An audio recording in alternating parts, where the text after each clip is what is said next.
What is up, people? Welcome to another fresh take. And this time we have a TV review for you. I got with me Mr. T. Hey there, fools. What's going on? All right, so we have watched the Marvel's Netflix Defenders collab. Mhm. I, I don't want to say season one because Marvel themselves said it wasn't supposed to be a season one thing. It's just the culmination of their phase one or whatever. So we got to see it. And by the way, this is spoiler field. I didn't gave y'all enough time. It's only 8 episodes. I didn't gave y'all enough time. So we're gonna talk some of the things we like, some of the things we didn't like, and what we think Marvel needs to do to fix some of these issues that they have going forward. So let's start off with the dislikes first because I want to get those out of the way because I found there was, as much as I did enjoy the series as a whole, I did have some issues with it, and I'm gonna start us off with my main issue was with the Hand themselves and the villains Mm. in this one. Don't get me wrong, I liked Sigourney Weaver. I liked what they did as far as her being the leader type situation because they have basically what they call the five fingers of the hand. Those are the five leaders, and it was her, Madame Gao, Bakuro, um, Murakami, who was basically Nobu's boss, and Suwande, who we never met and we just got introduced to in this series. So I loved her acting. I loved how she carried herself, how she had presence and everything. But the problem was, I didn't feel like she was a threat. Not at all. I just didn't. Don't get me wrong. Now, I did like the way she was doing her lines and all that, and because she could make a scene work.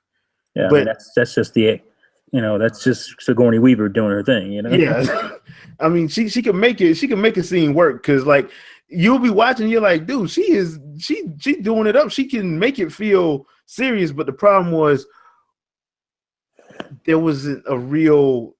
I didn't feel like it was a real threat, and I think that is a problem because of the simple fact that they ran into this issue with Arrow when they introduced Barry Allen. Because what did they want to do? They wanted to make it grounded in some kind of realism. Well, the Marvel Netflix shows with Daredevil, Jessica Jones, Luke Cage, and Iron Fist, they want to have this grounded in somewhat real world, and that doesn't work too well when you got Luke Cage and Jessica Jones who have super abilities. Yeah. So when you see them, yes, they're running through your goons and your ninjas like they ain't nothing, because guess what? That wouldn't be nothing to them. And to me, that's one of the main problems with this show. I'm like, as far as Daredevil and Iron Fist is concerned, I can see that because they have to use more of their fighting ability, to stay unharmed. So it will work in that context. But when you bring in Jessica and Luke, and yes, Jessica is one of the more realistic comic book characters, like a Batman or a Daredevil himself or something like that. So you can use her in that grounded world. But the problem is when you bring in her abilities, right? Which she does have abilities. So that was one of my main issues. Another one of my issues is, and this goes back to Iron Fist season 1, and that's Marvel's refusal to show us a freaking dragon. It kind of did. Yeah, but see, that's the problem. that and therein lies the problem.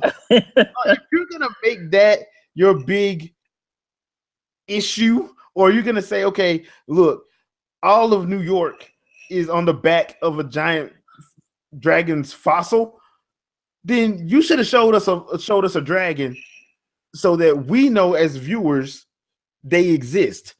Right. We don't see that, so we thinking, okay, this is a gritty world, so we thinking like everybody else does. Unless you read the comic, that's how Danny got his Iron Fist. But everybody else is like, yeah, you ain't do that. Ain't how you got your power. You just BSing. But then you go out of your way to show a giant dragon.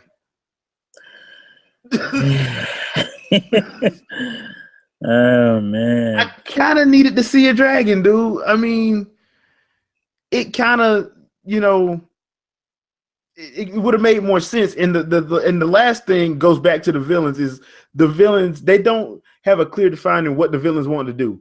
Because Madame Gao, if you listen to Madame Gao and Bakudo talk, they were trying to go back home. Okay, so if they're trying to go back home, if you watch then their home is Kunlun. If you watch watch the first season of Iron Fist, there ain't no Kunlun. And supposedly they did it. So if they don't know there ain't no Kunlun, who did it? Yeah, I'm so lost. Like and that was one of my issues, is that I'm not as familiar with the comics as you are. Yeah. And I was just lost. Yeah, see, but I'm not crazy, right?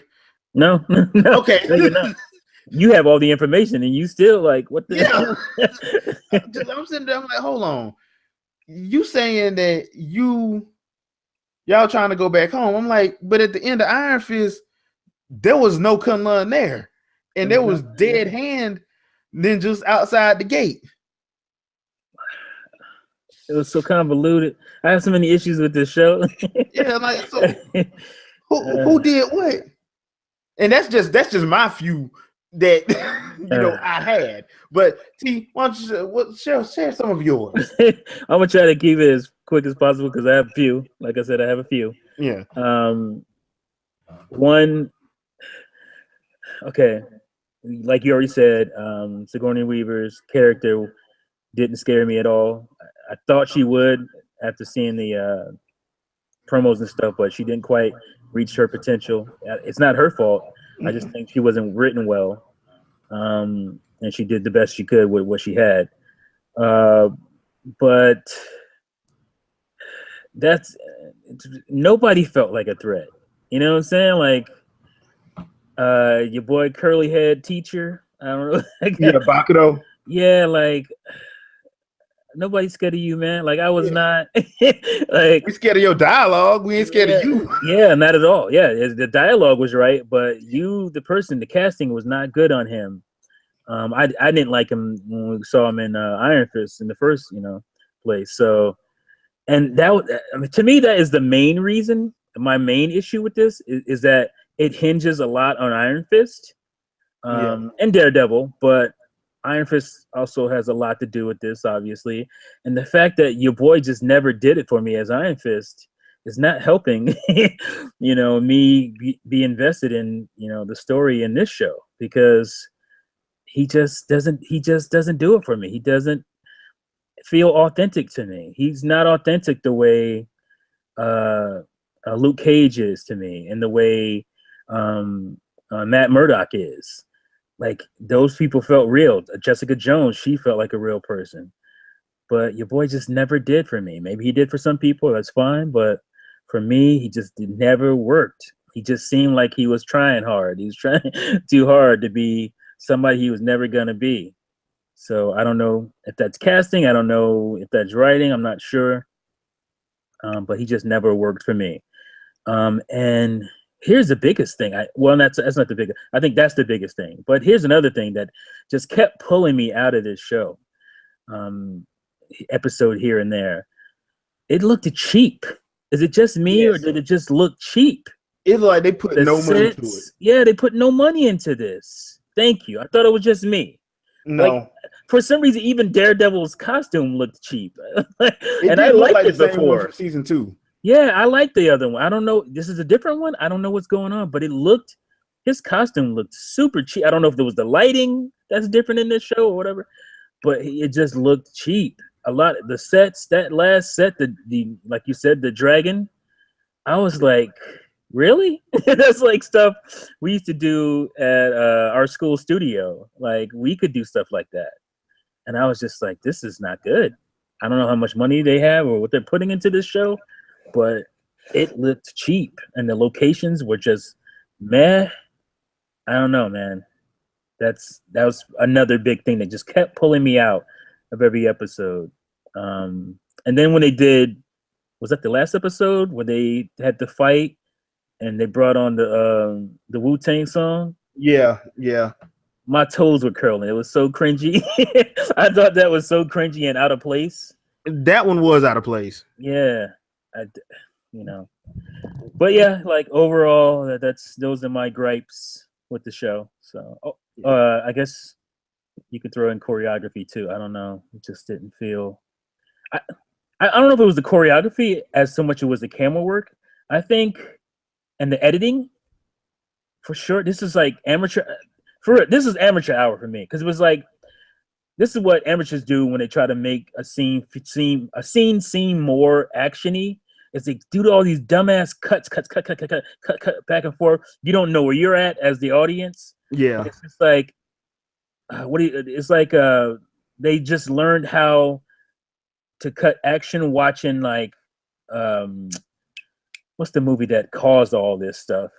It worked fine for those movies. Jason Bourne, like the Bourne Identity. Oh god. Yeah, like this is like Bourne Identity times 10 on some of these action scenes. And I'm like, stop it.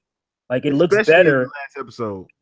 Especially the last episode. It looks better when you choreograph, which they probably didn't do a lot of, because again, going back to this was cheap. It felt cheap to me. Choreograph it, give me wide shots, give me medium shots. Stop all this jump cut and stuff. It does not. It does not make a scene more actiony. It just makes it more confusing. So, yeah, that's that's all I have to say on the gripes. And I want to add to that. It looked cheap. If you can put money into Agents of Shield and you can put money into freaking Inhumans, and you know how Inhumans look, you can put some damn money into in these Netflix shows. Yeah. I don't want to hear the whole, oh, well, they're trying to keep it gritty and urban. Dude, time out for that bull crap. And you're talking, oh, this is like, what do you say, phase 1 or whatever? Yeah. People are falling off. Yeah. You know, you can't, like, people have fallen off since, like, mid-season of, Iron Fist. Iron Fist, well, probably before that, for mid-season, but yeah, definitely Iron Fist, and then Defenders to me, this is a downward spiral as far as the quality goes in these Marvel Netflix shows. It was started off with an awesome bang, and then you guys are like cutting corners or something. I don't know what's going on, but you need to get back on track with this because you're going to lose your audience, and there won't be a phase 2. No, they really won't. I mean, what they're doing, I mean, like I said, I'm not trying to like overtly like bash it, but at this point, it's glaringly obvious because you're dealing with, especially with Iron Fist more so than the other ones, you're dealing with the mystical side of Marvel, right? And you can't bring him in and try to do a show and then try to say, "Oh, we're trying to keep this grounded in realism." No, it's not real. No, it's just too much ethereal fantasy stuff going on. You got to go, full bore. You can't be playing around with trying to be realistic. I was so annoyed when like, okay, it's one thing for like the cops and the other characters to be like, this is crazy. But when you have superpowers yourself and you talk about something that's crazy, then I'm annoyed. Okay, that's just stupid to me. Like I can understand Jessica doing it because that's in her character. Yeah, I can get that. But Luke, come on, bro. Yeah, like come on. And I know where they got that from. I know exactly where they got that from because in their first meeting, back in the 70s, that's where they got that from. But here's the problem with that: they already know about the Avengers. Yeah, you didn't set that up that way. You didn't set this up that way. He shouldn't be acting like that, right? Because by now in the comics, Luke has actually fought one of those. Because in the Marvel universe, comic universe, there's 66 dragons. Yeah, Luke has fought 2 of them. Yeah, I mean, we had what is it called? What do they call it? The event. Yeah, the event. We've had the event. There was giant alien dragons flying around. Thank you. Don't tell me anything about this is not believable. Stop it. You kind of lose. You kind of lose. Like I said, I know where they got it from, but that's not something that can translate because that happened in the 70s when they first met. Right. At this point, you can't really say that when Harlem got damn near destroyed by Incredible Hulk at the end of Hulk. You can't really say that. Yeah, that's not working now. You gotta go somewhere else with that. Yeah, you gotta okay, writers. That I was gonna say that is cop out writer writing. Yeah, you know that was a cop out. A bad cop out. Yeah, you got to come up with something better than that. Yeah, I mean, like I said, I understand where you're trying to go with it. I understand because you're trying to keep some of those moments that was in the comic from when they first met and all that. But I'm like, dude, that don't work now. Mm-hmm. If you're gonna keep talking about the incident or the event, you can't say that now. Yeah, I think it's the incident. I think it's the incident. Yeah. So you can't really say that. They don't exist now. Like I said, with Jessica, it makes sense because Jessica is Jessica. Yeah, she don't feel like she got time for that stuff. Yeah. No, so she don't care. She ain't trying to hear that. Yeah. She gonna make fun of you regardless. But yeah, Luke, come on, dude. And even her, she still obviously, knows better as well. She had a dude controlling her with his mind powers. So she's gonna be that way just because that's in her character to be that way. Right. I rolled with it from her. Yeah, because it made sense. Yeah. But yeah, that some of that is like, okay, dude, that's and I kind of felt that joke did kind of drag on a little bit too long, a little bit too long. But let's go to some good stuff because there was one more thing. Yeah, I just thought of it. I don't know if this is from the comic or not, but the lounging up, hanging out at the police station, not telling anybody anything. Oh, that was stupid. That just was not believable at all. That was stupid. Like, oh, the cops just gonna let you lounge around their police station, and you're not giving them any information at all. And you got two people who can actually bring that building down if they wanted to. Right. Yeah. Okay. Yeah, that didn't work. So that's it. Yeah. Other than that, it was great. Yeah. So going on to some of the good now. To me, one of my favorite things that they did was the numerous seeds of, okay, we know y'all want Heroes for Hire. Yeah. Because if you don't like Finn Jones, that's one thing. But when you pair him with Mike Colter, they do actually work well together. And those scenes they made a lot of scenes work where like just the dialogue between them, it actually worked better than anybody else's. Yeah. So it wasn't like they didn't see that and was like, it was kind of like they were saying, okay, look, we know y'all want Heroes for Hire, but we got to get this one out first. Mm-hmm. So I was actually happy with that. I actually liked it. And that's another thing that I actually did. Like when the four of them do get together, it does work. Yeah. And that's like going back and forth at each other. That's the best stuff in the whole show. Yeah. That is some of the stuff that does work. And some of the things that I thought was gonna like drag it down a little bit, it didn't. Like, look, I think everybody hates Foggy at this point. I mean, Sam Jackson even want Foggy to get Red Wedding after Daredevil season 2. Jeez. His words, not mine. But he wasn't that bad. Yeah. He wasn't. I mean, he really got wasn't. Right to the edge of getting annoying. And then they stopped. Yeah. And I'm glad they did that. You had Jerry Hogarth show up for a couple episodes. She did her thing and boom, she's gone. It worked on that level.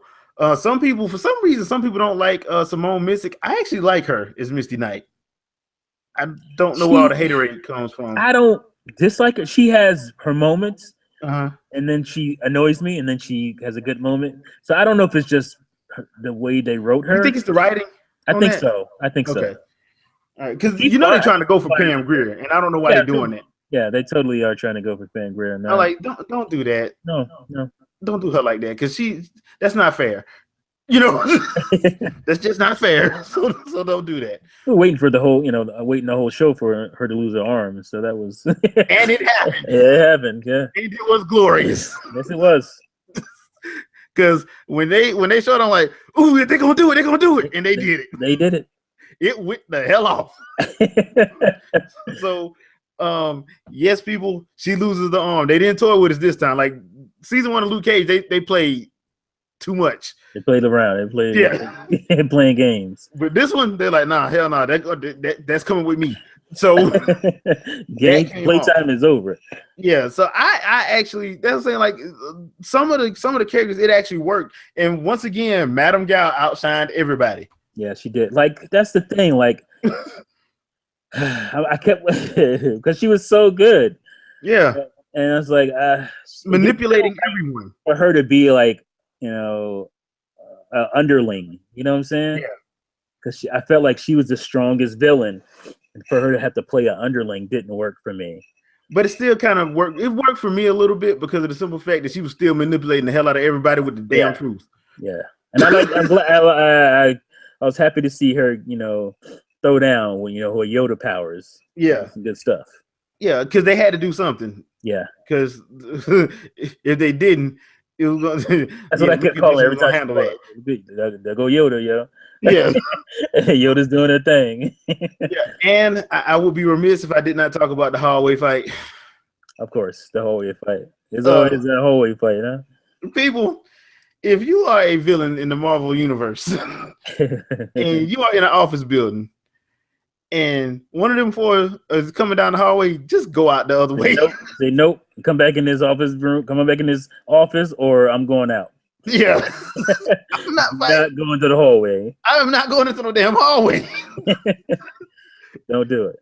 Because they went in that hallway and yeah. Mm-hmm. Yeah, it didn't end well for the Mercs.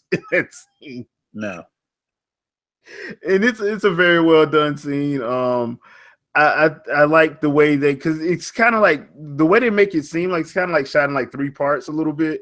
It's the first part with Danny, and then when Luke shows up, then the second part with them actually in the hallway with all 4 of them, and then the third part with Daredevil and Elektra.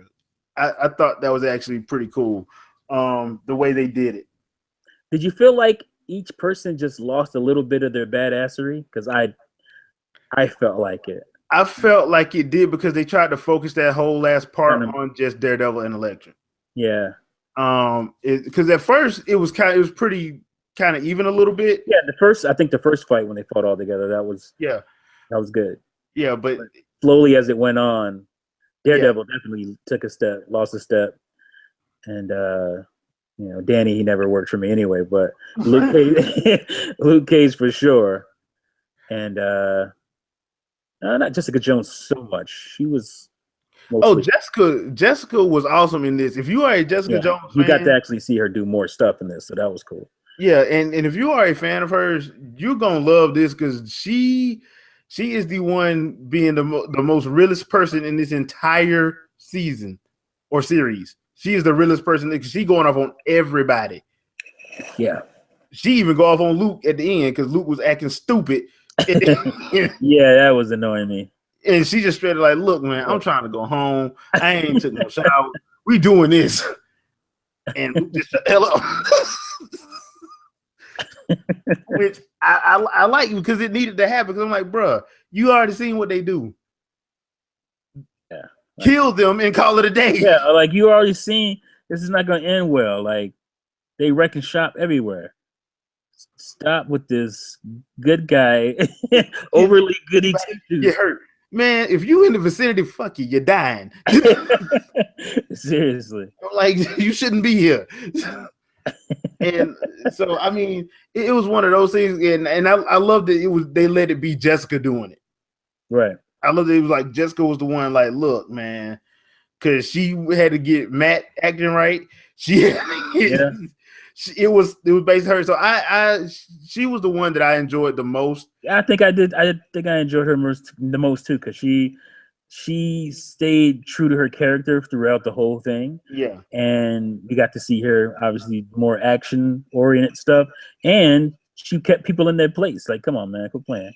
Yeah, she literally didn't want to be there. Yeah, I know who you are, Matt Murdock. Quit playing around. Quit playing. Yeah, I ain't got set up before my future coffee beats the shit out of you. Set up for my future coffee date beats the hell out of you because Matt has a scene where he think he want to try Luke Cage, and you just see Danny over there like this ain't gonna go well. Bro. I pushed that dude square in the jaw. He got up. Yeah. You don't want to do nothing with that. This ain't gonna end well for you, buddy.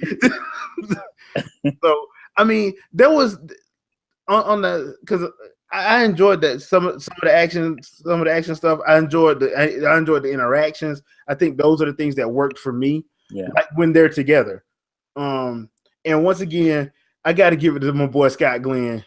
Scott Glenn. Scott Glenn is awesome as stick, and they freaking kill him in this. And that is not for that. for Daredevil season 3 because he's always the one that's like, Matt, why you acting like that? So makes you feel for him, and then he does some really messed up stuff. Yeah, like the whole season 2, he was getting tortured, and you like, oh man, they about to get sticky. He started laughing at him. Yeah, y'all in trouble. Yeah. So I mean, it's gonna be interesting because I saw the whole death of Stick thing coming. The way they was doing, I'm like, yeah, somebody from the kill. I didn't think. I mean, he's still a badass. Like he's probably gonna be all right. Nope.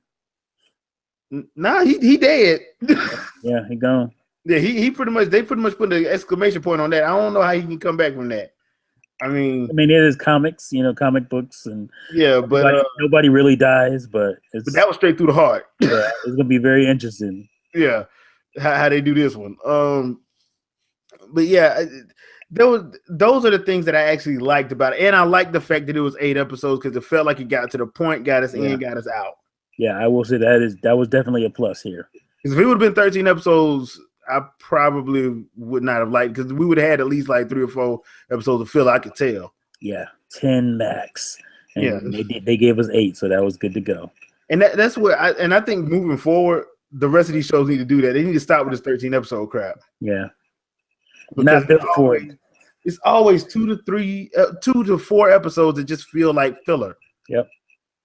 And totally agree. Streamline is so much better if they just stop doing it. Honestly. You listening? Stop. Yeah. We don't, as much as I would love to say, yeah, more is better. In this case, not really. No, not really. No. And not so much. Yeah, I mean, you can give us about a good you know what? Stranger Things 8 to 10. Mm-hmm. Yeah. Nice tight story. We good to go. So those are the things that I like. Now, where I would like to see them improve, we already said one, throw them some money. You gotta put some more money back in these shows, man. Yeah, because this I feel like Daredevil season 1 and 2 were pretty well funded. They looked and Jessica Jones, exactly. Yeah, I mean, I know where most of the money for Luke went. They had to pay them performing artists, but yeah, they lost some money a little bit on that show. Yeah, but I mean, y'all, if you got money, it ain't like y'all ain't got money. All right, right. We know y'all got money. If y'all could put freaking Inhumans in IMAX, okay, y'all got money. Right. All right, and it's not like we need them to do like ridiculous stuff. No, but like Iron Fist needs the money so you can tackle that mystical side, right? That he needs to tackle. Because I'm gonna tell you like this right here: if y'all go into season 2 thinking I want to know about the Meachums and what Rand Corporation really does, you are highly mistaken. I will turn it off and move on. Yes, I will not. I will say this now: if they go do that, I will not watch the rest of that season. Forget about it. Yeah, because I'm not going through that mess of the first 4 episodes of that crap, first 5 episodes of that again, because that was just bad until like episode 6. That was agonizing. Yeah.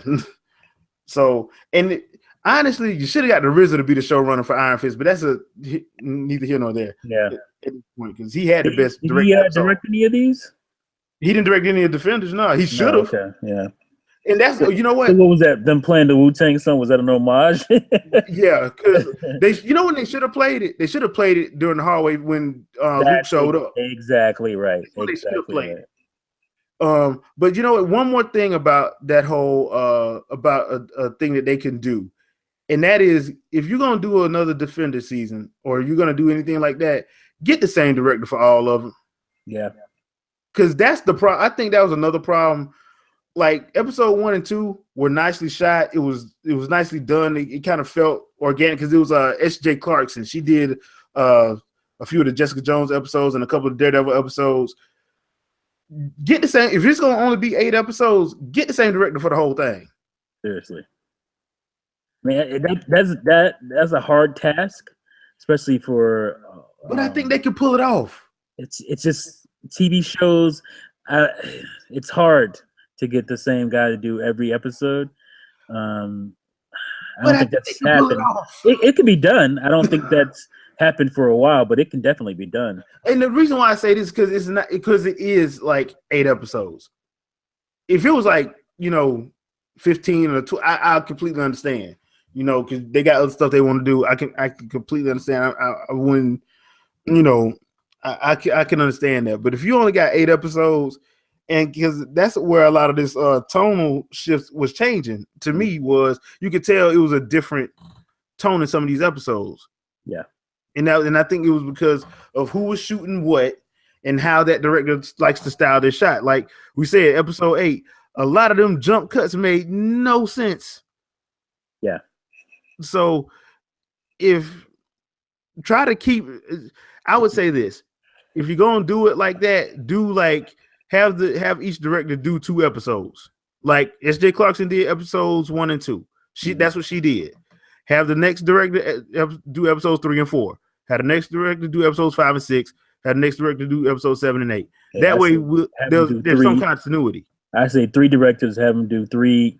The first 2 do 3 apiece, and then the last one do the last 2. Yeah, that's how I feel they should do it.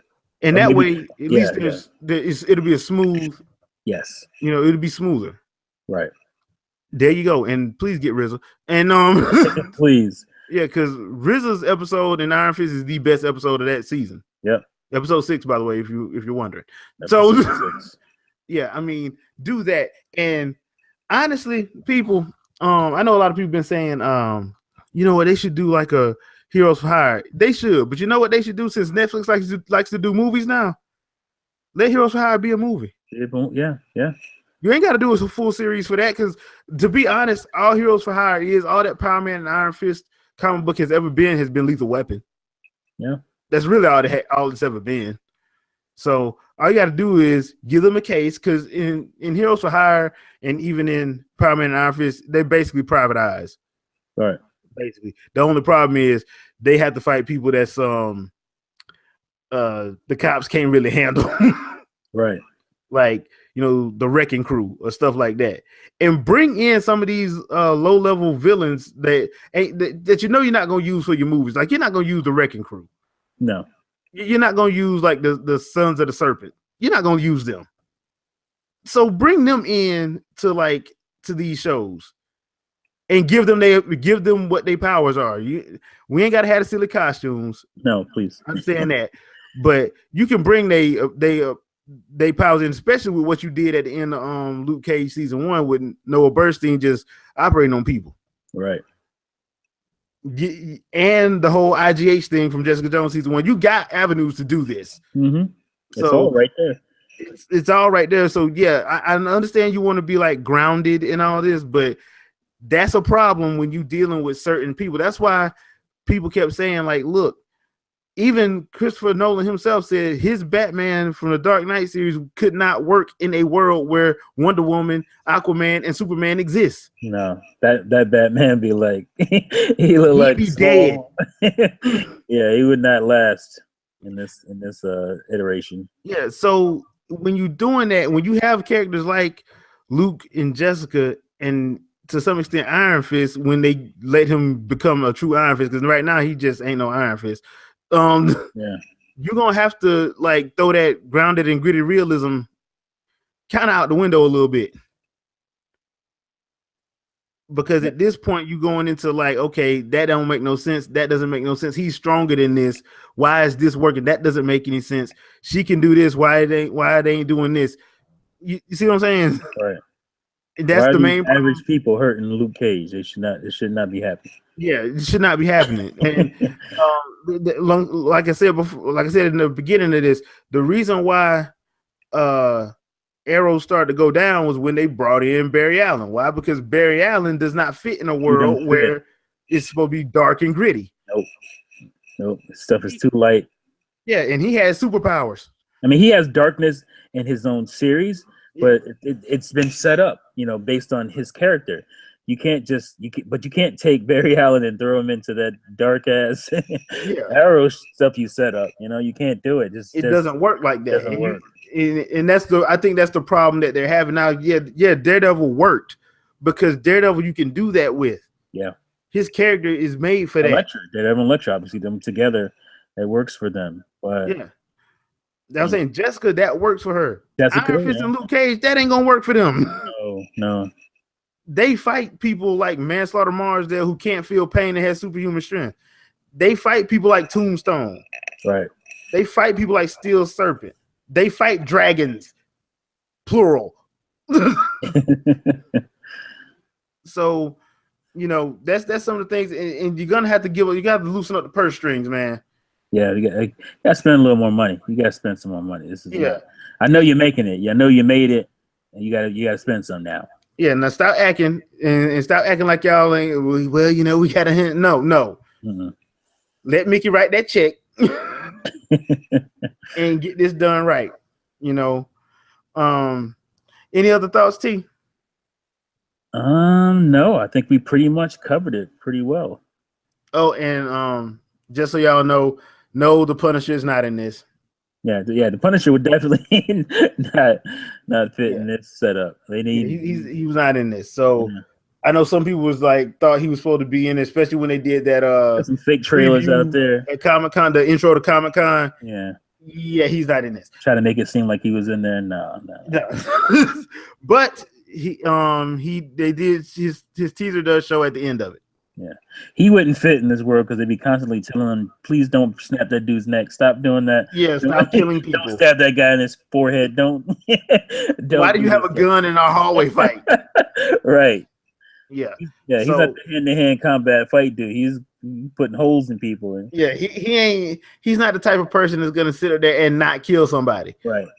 Even though he does in the comics, he does respect Luke Cage. He does. And it's yeah. Go ahead. But that doesn't mean he hasn't tried to kill him before. Right. So, it just reminds me of like what's his name? John Connor trying to tell Terminator not to kill, and nobody bought that then. Right. So all in all, what did I give this?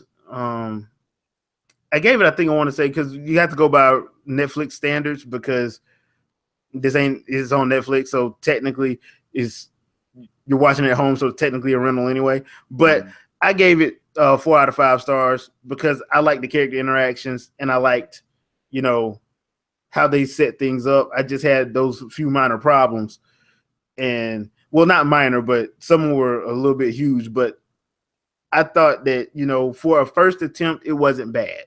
Yeah. So what about you? I'll have to give it a 3.5 out of 5. 3.5 out of 5? Yeah. I think that's fair. Yeah, that's fair. I mean, because let's be being completely honest and real. When you go back and watch it, especially like after you watch it the first time, you go back and watch a couple of those episodes again. You're like, okay, yeah, that's when you start noticing the stuff. Yeah. And I noticed the stuff because it was just glaring the first go round. Yeah. But I got an overall enjoyment out of some of the stuff that I saw. And I still have my problems with it, but yeah, I did too. Like I wasn't like fighting myself to get through it. Yeah, this wasn't Iron Fist. This wasn't Iron Fist at all. So, and this wasn't the middle of Jessica Jones. No. Y'all can say whatever y'all want to. Y'all know good and well the middle of Jessica Jones. I like that show, but it got a little got a little slow in the middle there. Y'all damn sure know it dragged. So but yeah, I mean, overall, I give it a 4 out of 5 just because I still found enjoyment out of it.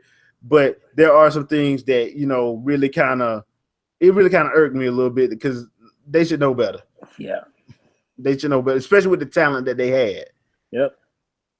Yeah. So I don't know if it was like, because all these guys are together, you got to pay. There's more money involved, and so less money for sets and things like that. Maybe that's has something to do with it. I don't know. Maybe because they filming in New York, and New York was like, hey, y'all coming up off that money. I mean, they brought in Sigourney, so yeah. And she's not probably that expensive, but I'm sure she ain't cheap either. So no, she ain't. No. Academy Award winner or nominated? she won. She won for Aliens. Well, Right? you know what? You gonna pay extra. So yeah, she won. Yeah. yeah. I always thought I couldn't remember. I was like, I had to go look it up. Yeah, she did win. She did win. Okay, Yep. yeah. So yeah, and it's always like one of those situations where you have like an Academy Award winning, they gonna get more money. Yeah. They just don't. Yeah. Even Cuba Gooding Jr., folks. Yeah. Yeah. If he show up if he even cameo, he getting paid. Yeah, he getting paid. So I mean, understandable. And good or bad, I think it wasn't bad for a first attempt, but I don't think they need to do another one. No. I think going forward, I think you just need to have people show up in their seasons. Mm-hmm. Have Jessica show up in Daredevil. Have because already Misty Knight's supposed to show up in Luke Cage and Iron Fist. Oh yeah. You know, have Punisher and Luke Cage show up a couple episodes. You know, I don't think we need to actually have another Defenders, so to speak. You know. Yeah. But it's all depending on what they want to do. Like I said, I will keep watching because I am sort of interested in what's going to happen in Luke Cage season 2. Also, Jessica Jones season 2. I'm trying to figure out who's going to be the bad guy because she only had 2 villains in the comic, and one of them she broke his neck, and the other one is a Spider-Man villain. Yeah, he's done. So yeah, so I'm just interested in what they're going to do going forward with her, and that's all for me. Any final thoughts? Wrap up thoughts? No, I like I said, we had our issues with it, but I pretty much enjoyed for the most part overall. But yeah, they got to put some money back into these shows. Yeah. That was the main thing, I think. Yeah. If y'all can find some money to put in the freaking damn Agents of S.H.I.E.L.D., yeah. But and we will see you guys on our next one. Now we do don't worry, I have not forgot about the 2000s part 2. That will be coming up. It's coming. That's coming. But I will be out of town for a few days. But we'll tackle that when I get back. So cool. That being said, y'all have a lovely, lovely evening, and we'll see you guys on the next Fresh Take. Peace. Peace out, geeks.